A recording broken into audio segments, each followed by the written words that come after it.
que tienen los profesionales del derecho, pero uno siempre tiene contacto con ellos. El tema Angaco y un contraste para Castro que tiene, bueno, la ventaja que tiene que corre con el caballo del comisario, entonces básicamente ahí están esperándose la respuesta de una justicia que tiene que ser más rápida, más dinámica, bueno, y que eso derive que la justicia acompañe a una sociedad que necesita justamente de celeridad en todos y cada uno de los casos, porque en todo caso siempre se pierde tiempo. Por eso estamos con el doctor Rodríguez del CID, Horacio. Él es del gremio municipal, es un profesional del derecho. Buen día, doctor, ¿cómo va? Buen día, estimado querido amigo, ¿cómo está usted? Bueno, muchas gracias por atendernos, pero creo que hubo una resolución muy importante que vale la pena, después de tanto silencio, comentarle a la gente, especialmente al poblador de Angaco, ¿no? Que va entendiendo, creo que sí ya, ¿no? Cuál es el comportamiento de los funcionarios y esta manera de conducir un municipio que dice, che, esto se va a hacer nada más que esto. A ver, ¿cuál es la actividad que tienen? ¿Qué proyectos? Claro, usted dice, bueno, Angaco es muy chiquito. Sí, es chiquito, pero bueno, ha movido muchas cosas y la dirigencia política se mueve como pez en el agua cuando hay así, inacción, falta de respuesta de un poder judicial que no está a la altura, ¿no, Horacio? Bueno, la verdad que te voy a decir algo. Sí. Vos sabés que yo soy muy crítico de la estructura judicial, pero también nosotros manifestamos que no todo es igual y que tenemos honrosas excepciones. Y estamos en un caso de esas excepciones. O sea, hemos tenido, para que la audiencia lo conozca, el intendente de Angaco despidió ilegalmente a 28 trabajadores de planta permanente en una maniobra, lo que nosotros le denominamos una estafa procesal. Inventó un proceso judicial para justificar despidos ilegales y produjo el 31 de octubre del año pasado el despido de 28 trabajadores. ¿Cuál era su objetivo? Estos trabajadores habían sido reconocidos de mucha data, es la antigüedad de estos trabajadores, que fueron trabajaban con contratos irregulares, que fueron reconocidos en planta permanente en la gestión de masa. El intendente Castro, como él cree que el Estado es un feudo, que ellos son los dueños del Estado, como habían sido designados en el periodo de masa, los despide, con el fin de utilizar ese dinero para ocupar sus punteros políticos, la municipalidad. Esto lo hemos chequeado inclusive con las propias personas que tenían expectativas, porque Castro dice, bueno, me limpio la gente que ingresó en la gestión anterior, que además hay que decirlo, hay gente que no es que respondía al intendente anterior, inclusive ingresó de la misma manera que Castro lo hizo antes, un primer ingreso de 36 personas que hizo Castro, luego Massa ingresó 28, en una planta con muchos trabajadores precarizados, empleados con contratos irregulares. Bueno, esa regularización la quiso voltear Castro. El 31 de octubre nos notificó un despido. Nosotros interpusimos inmediatamente una presentación en una causa que tramitó por el tercer juzgado civil, donde consumó una estafa procesal junto con el presidente del Consejo Deliberante, el secretario del Consejo Deliberante y su hermano, el secretario de Gobierno, consumaron una estafa procesal donde acordaron en un proceso sin la participación de los trabajadores ni los afectados, despedirlo. Una cosa increíble. Ese proceso tuvo un ese lamentable acuerdo realizado en el Centro Judicial de Mediación fue homologado lamentablemente por el juez del tercer juzgado civil, un acto totalmente ilegal e inconstitucional. Ante esto nosotros interpusimos un recurso de amparo y aquí cambió la historia. Intervino la jueza Vilma Balmaceda del séptimo juzgado civil, interpusimos una medida cautelar. Acá tengo que decirte que se movió el expediente dentro de los plazos correctos, interpusimos junto a una medida cautelar, no la aceptó de entrada la magistrada, por lo tanto fuimos a la Cámara Civil, la sala primera, donde el doctor Zafe y el doctor Abel Soria Vega dictaron un fallo haciendo lugar a la medida cautelar, un fallo muy importante, un fallo muy correcto y un fallo dictado en tiempo y forma. A raíz de eso, los trabajadores despedidos ilegalmente por Castro volvieron a desempeñarse provisoriamente en la municipalidad. El 2 de enero fueron reintegrados, con un intendente que es una máquina de no respetar la ley y no respetar los fallos judiciales. Ya teníamos un fallo anterior sobre uno de los trabajadores que era delegado y no lo podía despedir como lo hizo, y de ninguna manera, porque tiene tutela sindical, que teníamos el fallo y él no lo cumplía, el fallo judicial. O sea, Castro se vio compelido por la Cámara Civil, tuvo que cumplir el fallo de Cámara y continuó el proceso de amparo. Se tramitó durante toda la feria judicial sin inconvenientes y terminó la feria judicial y finalmente en un fallo muy concreto, muy preciso y muy correcto hizo lugar al amparo que nosotros interpusimos y declaró la jueza del séptimo juzgado civil la nulidad del decreto de despido del intendente y de una ordenanza que había sacado el Consejo Deliberante, ratifica parte del Consejo, no todos los concejales estaban de acuerdo con eso, pero parte del Consejo sacó una ordenanza ratificando los despidos. Lo declaró nulo a todo eso, lo declaró inconstitucional y también declaró que todo el proceso que se había realizado en el tercer juzgado civil son actos nulos, que violaron los derechos de defensa, el debido proceso, la Constitución provincial, el artículo 46 de la estabilidad del empleado público, etcétera, etcétera. O sea, eso fue un fallo muy importante, junto con el que se sumó al de la medida cautelar. Por lo tanto, los trabajadores se reincorporaron a trabajar. La municipalidad se alzó en contra del fallo de la jueza del séptimo juzgado civil e interpuso un recurso de apelación que volvió a caer en la sala primera ya interviniente de la Cámara de Apelaciones en lo Civil, Comercial y Minas.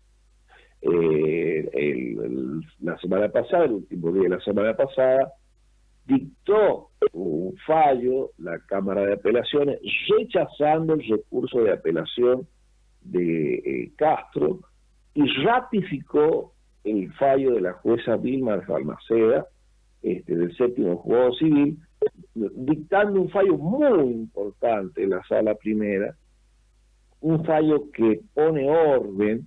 Es un fallo que no solo sirve para Caco, se explicita muy bien sobre las competencias que tiene en materia judicial el departamento deliberativo, el departamento ejecutivo, establece muy bien los derechos que se han violado, las inconstitucionalidades, las nulidades, hace un muy buen análisis del derecho administrativo desde el punto de vista municipal.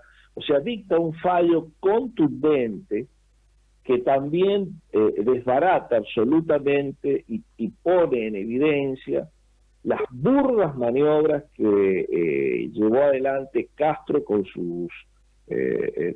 los demás representantes del Consejo Deliberante sus asesores letrados y que contaron con la complicidad de los intervinientes del Centro Judicial de Mediación y también con el hierro grosero del tercer juzgado civil, que hay que también decirlo, no obstante ese hierro ya había afirmado de que esa sentencia de ese acuerdo trucho que fabricó Castro y sus secuaces no era aplicable a terceros, o sea que no podía ser aplicada de forma directa a los trabajadores afectados.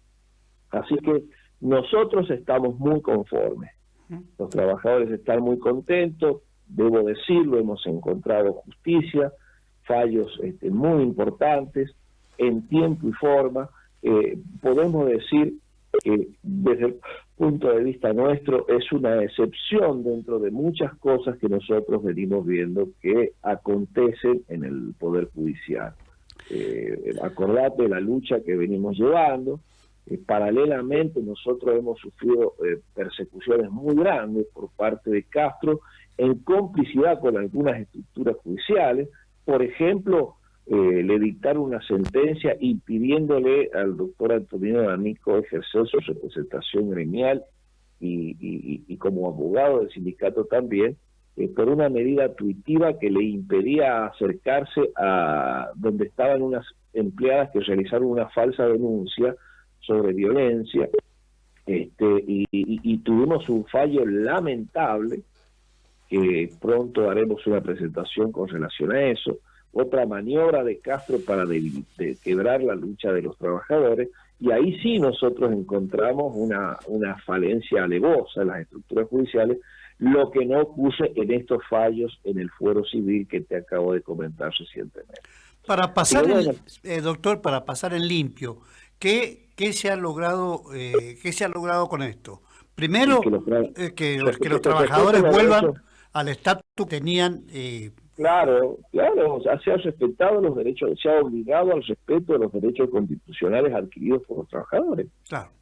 O sea, vos recién estabas hablando, estamos viviendo un momento de vulneración de los derechos de los trabajadores, claro, de retrocesos, de precarización. O sea, nosotros tenemos una precarización que no es solamente en el ámbito privado, en el ámbito público es tremenda la precarización de los contratos en negro. Los primeros violadores de los derechos laborales, el Estado.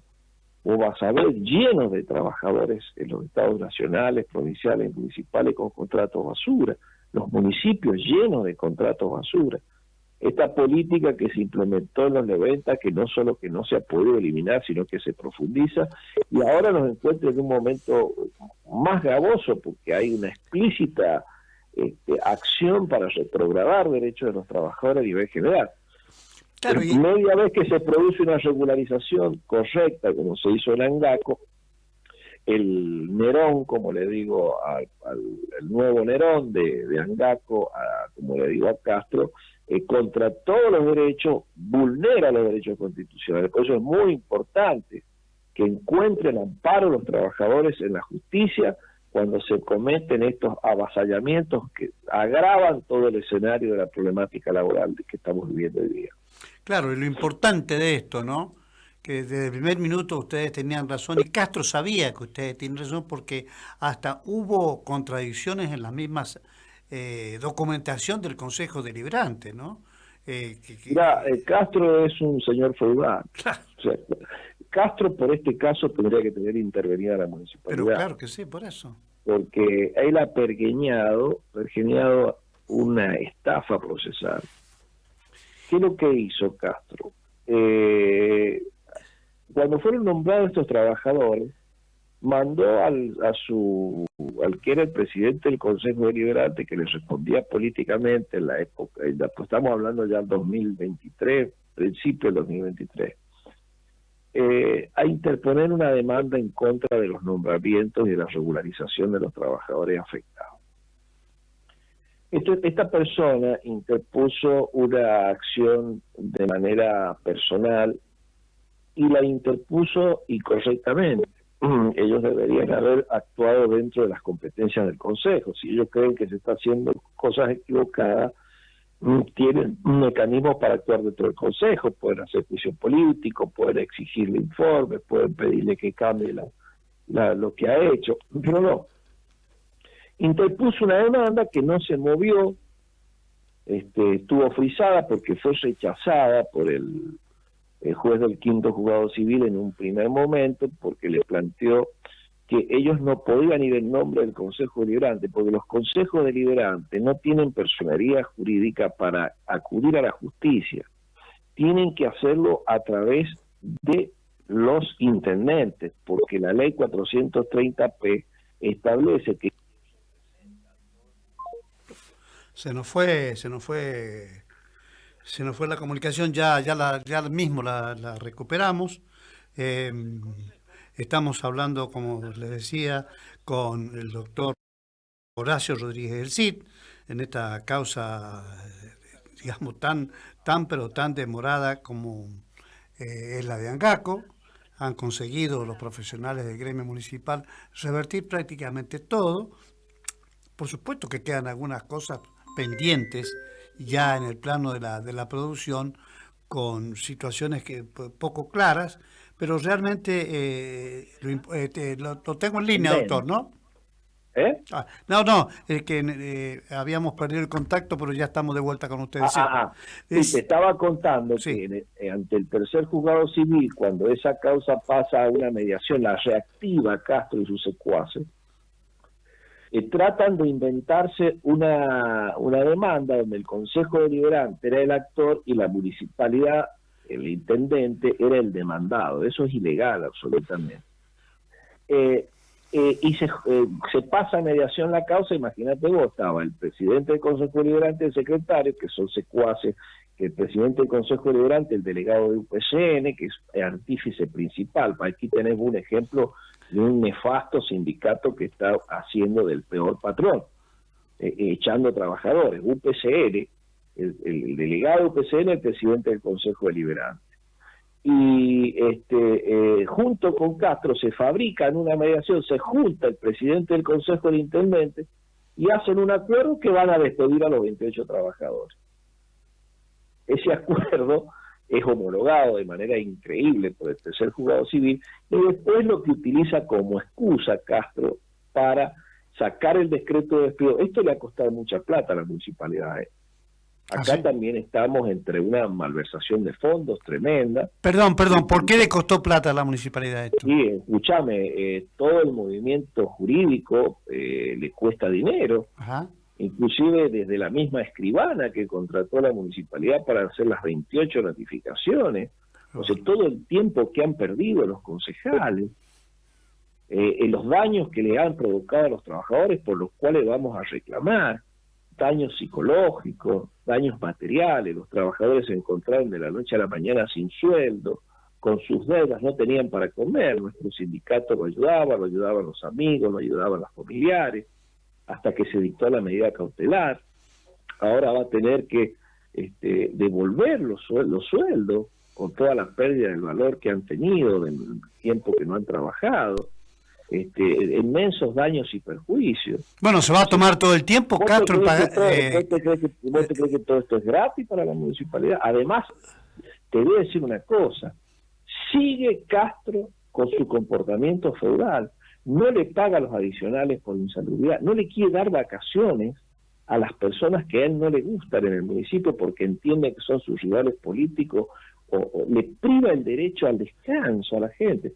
Tenemos trabadoras con tratamiento psiquiátrico por la violencia de género, el señor Castro. Por eso le decía, doctor, perdón, déjeme que le pregunte esto porque es clave. ¿Cómo se sale de esto? Es decir, ¿cómo va a conseguir ustedes? ¿Van a hacer los planteos correspondientes? Porque ahora es mucho más cómodo para ustedes con fallos favorables como han tenido, contundentes. Claro, nosotros vamos a seguir. Además, acuérdense que Castro tiene un juicio pendiente, que ahí sí yo no sé por qué la justicia no ya ha iniciado el debate. Acuérdense que el quinto juzgado de instrucción lo procesó por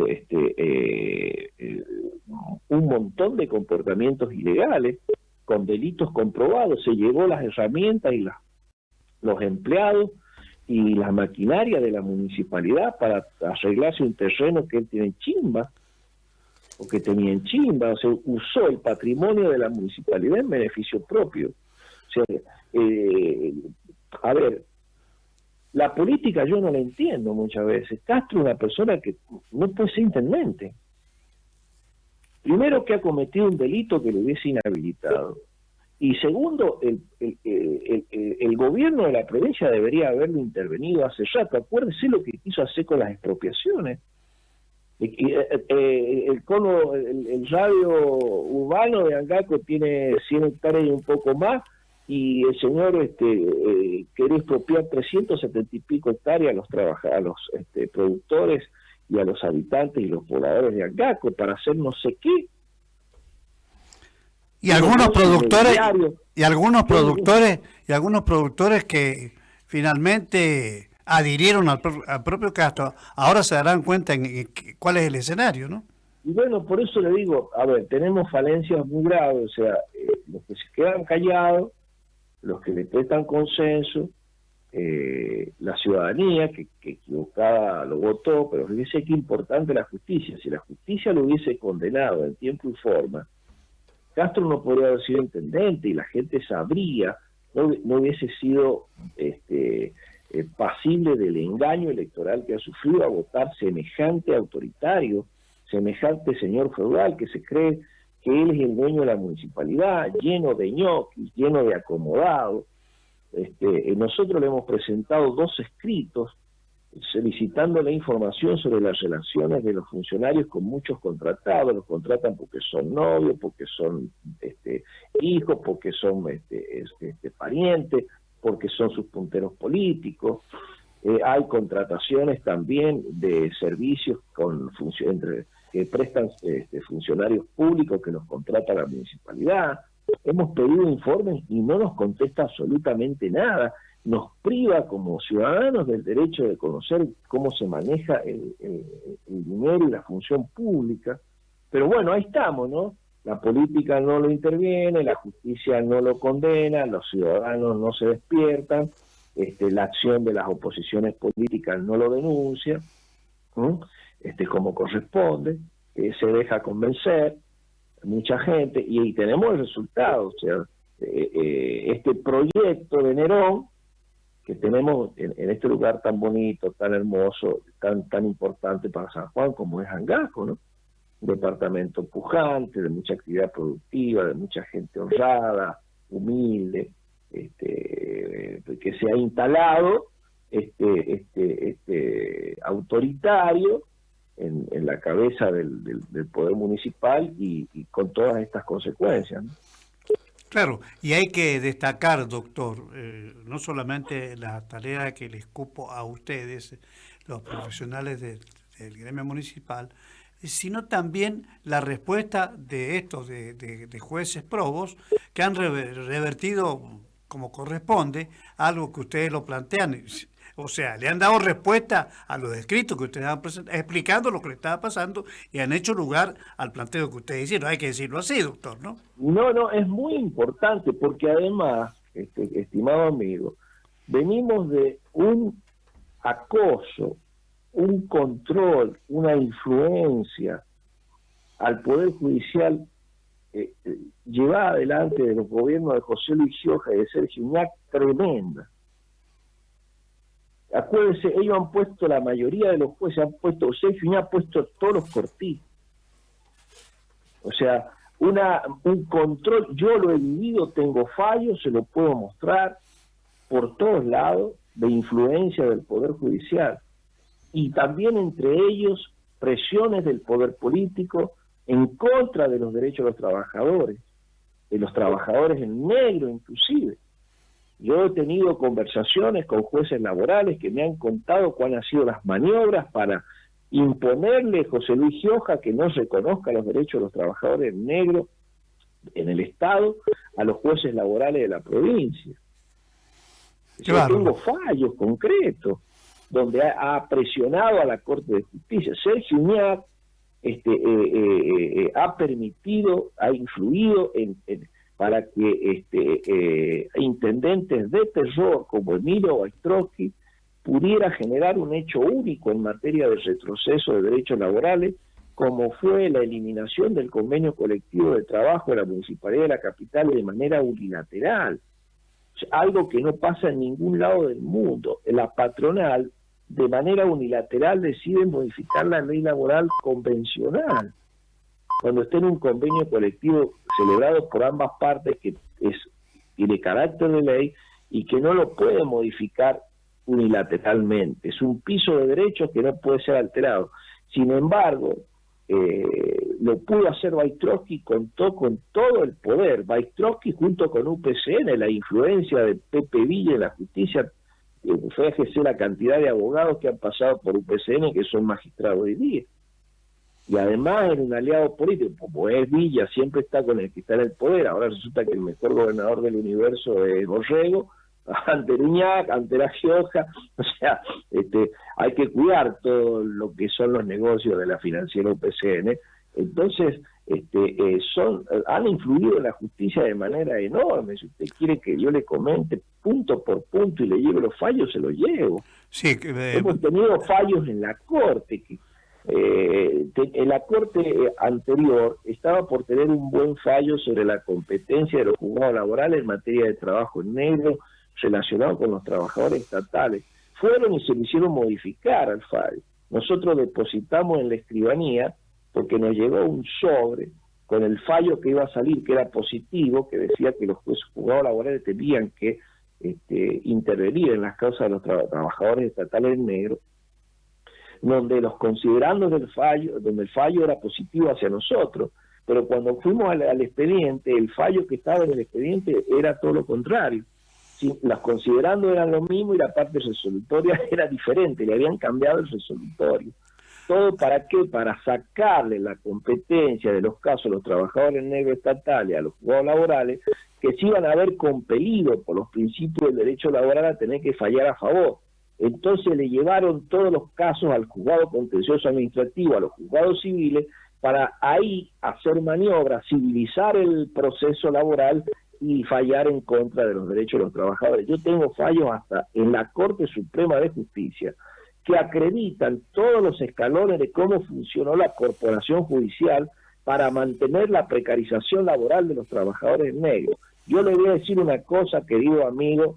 ¿Qué pasa si la Corte de Justicia saca un fallo hoy día donde dice que todos los trabajadores que recolectan residuos, que nos vayan las veredas, que hacen tareas administrativas, que tienen contratos en negro, donde no tienen aportes, ni contribuciones, ni obra social, todos esos trabajadores son trabajadores en relación de dependencia y se les tiene que pagar igual que a los trabajadores de planta permanente y se les tiene que respetar todos los derechos que dice el artículo 14 de la Constitución Nacional.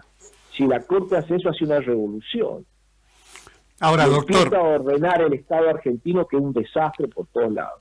Ahora, doctor, fíjese que desde el momento que se planteó esto, Castro, se produjo una cuestión muy grave.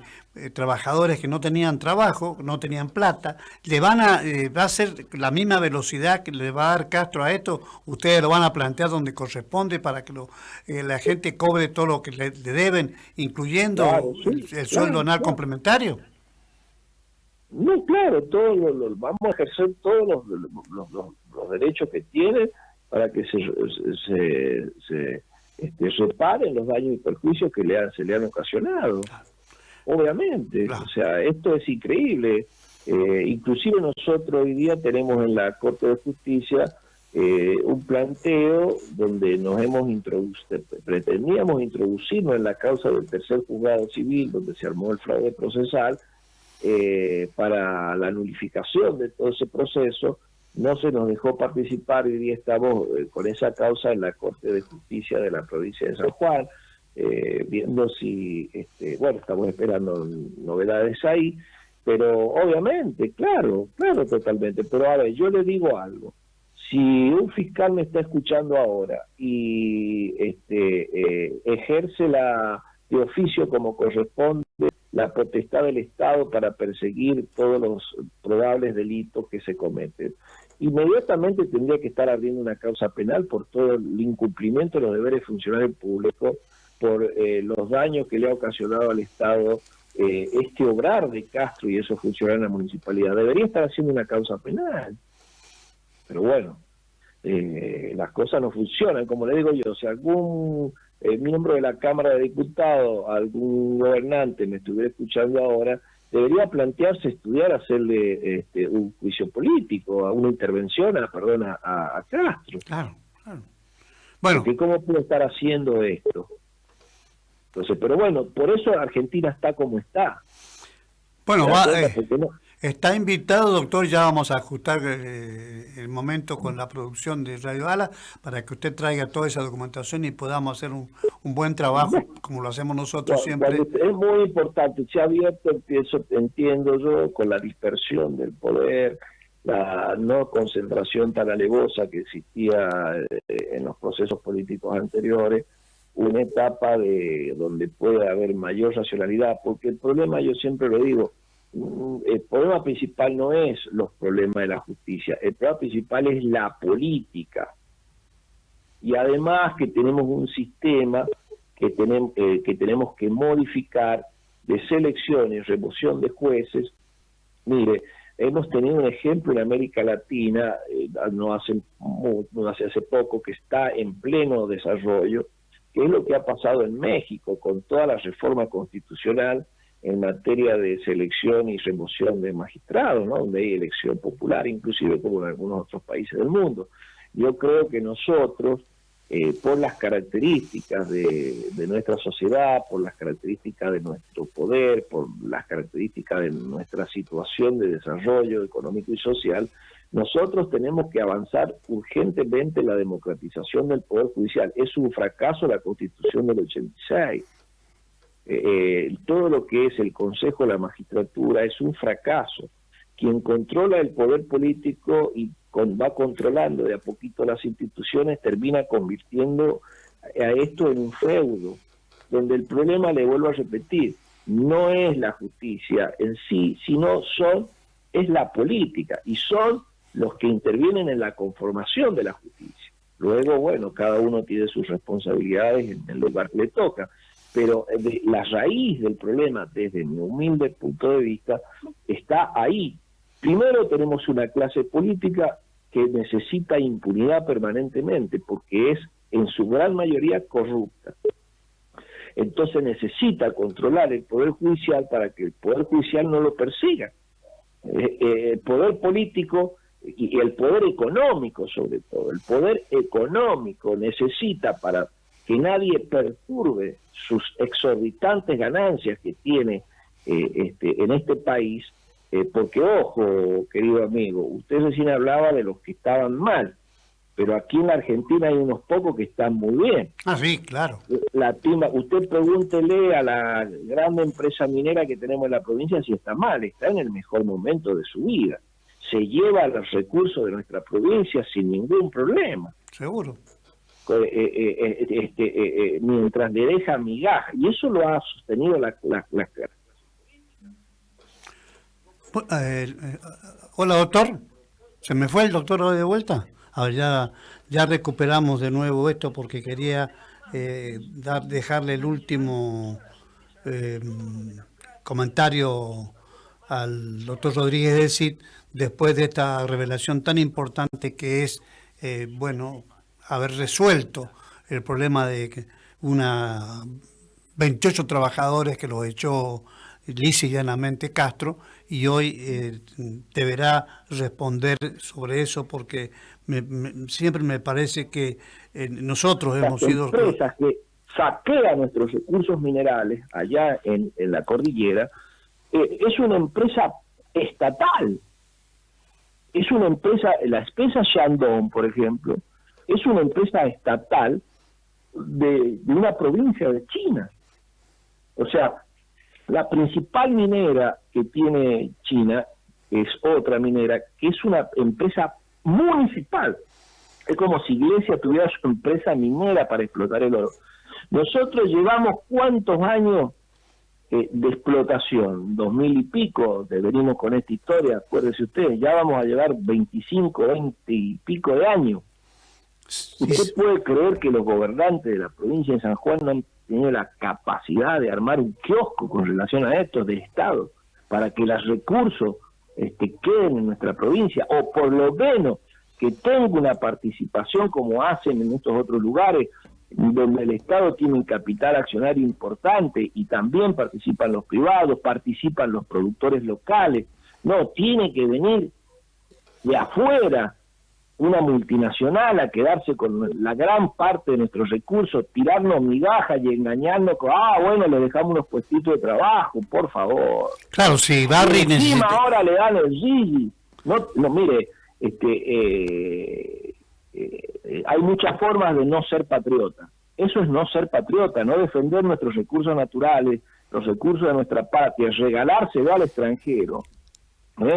Mientras nosotros tenemos gente comiendo en los tarros de basura, jubilados que no llegan a cobrar 400.000 pesos, la mayoría de los trabajadores bajo la línea de la pobreza. Y ojo, que estoy hablando de un solo ejemplo de la provincia, no nos metamos con la energía, no nos metamos con la actividad financiera. Aquí el único, dígame dónde está la deuda externa argentina. Sí. La clase política, una perorata sobre el Fondo Monetario Internacional, dígame dónde está la deuda, dónde la vio en obras, en trabajo, en empresas. Se la fugaron, se la timbearon. ¿Qué le pasa a los timberos? Hay timberos en San Juan, está lleno. ¿Y qué les pasa? ¿Eso es tan mal? Eso es tan flor. Ahora hemos construido otra deuda externa más para que se la vuelvan a jugar. Es un desastre. Estamos todos mal. Y era la gran oportunidad cuando la entrada de China a Barrick era la gran oportunidad para buscar otras alternativas que beneficien a la industria minera y no que nos lleve a ¿Y la casta política dónde está? La casta política. Un jubilado 400.000 pesos, un senador ya pasó los 10 millones. Un desastre. ¿Cuánto ganan? Ojo, y la castita nuestra, ¿cuánto ganan los altos mandos del Poder Judicial? ¿Cuánto gana la gente del Tribunal de Cuentas? ¿Qué hace el Tribunal de Cuentas? Es un festival de afano, el Estado en diversos lugares. Sin embargo, hemos hecho denuncias nosotros, ya no hacemos más, mire, ya estamos cansados. Bueno, estamos cansados. Lo importante, es un colador el Estado, y sin embargo cobran fortuna. Ahora, ¿cuánto cobra un titular del Tribunal de Cuentas? ¿Y cuánto cobra un trabajador que tiene un contrato basura que recolecta residuos en la capital?